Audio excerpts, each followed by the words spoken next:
काही एक टकिए निहारतनी चली निहारतनी चली निहारतनी चली ए मुखिया जी ए मुखिया जी ए मुखिया जी भाई की बचाई होके त बोली का बोली देख ले मुखिया जी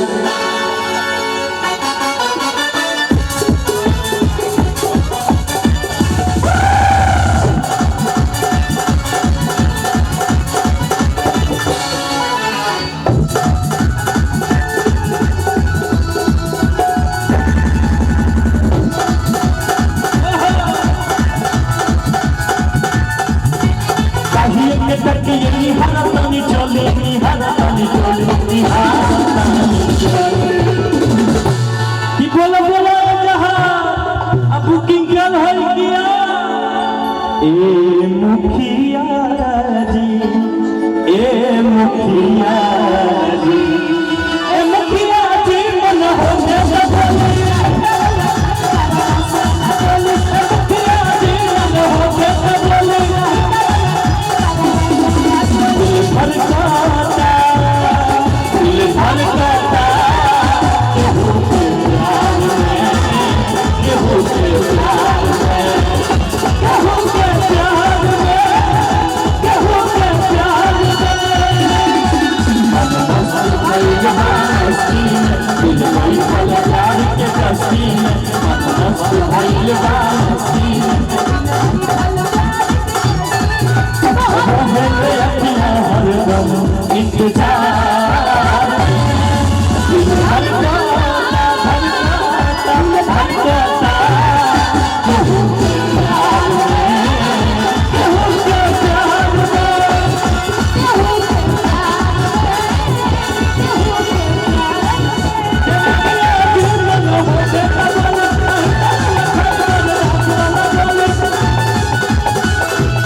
पंचायत के मुखिया जी उनके तरफ से 500 रुपये आशीर्वाद के सैया ले जा तू का बनवा नहीं भरे में लागत ये राजा ले जा तू का बनवा नहीं भरे में लागत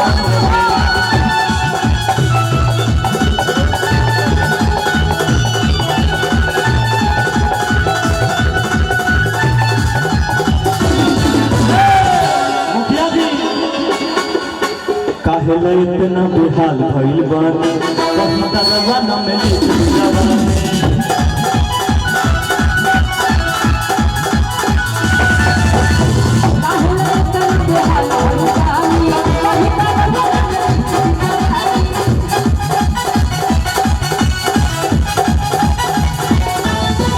सामने मनाई हो चाहिए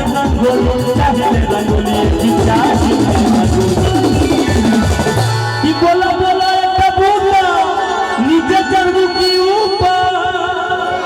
ए मुखिया जी मुखिया जी ए मुखिया जी मन हो मुखिया जी मन हो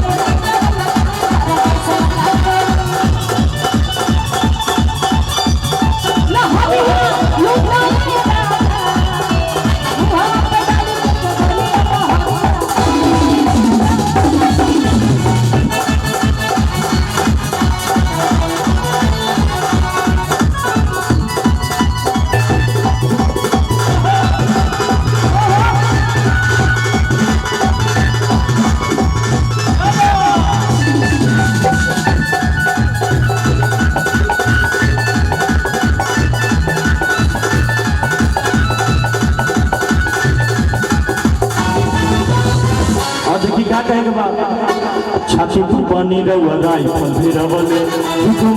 हम तो बंद भी रवले